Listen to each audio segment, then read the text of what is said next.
Hey, what's up? This is Ricardo at Parts People, and in this video, we'll outline the steps for completing a part replacement on your Dell PC.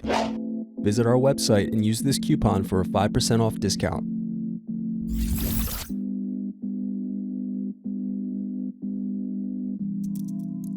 Unscrew and remove bottom base.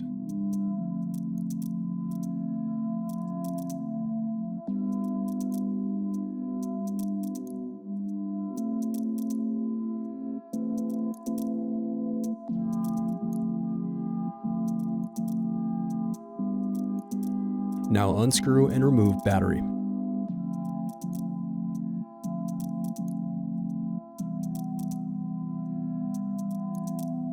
Then separate clips and remove memory. Thanks for watching. Don't forget to like and subscribe if you enjoyed this video. And if you need more, check out this playlist to watch other tutorials for your laptop. You can also click here to find parts for your laptop at partspeople.com.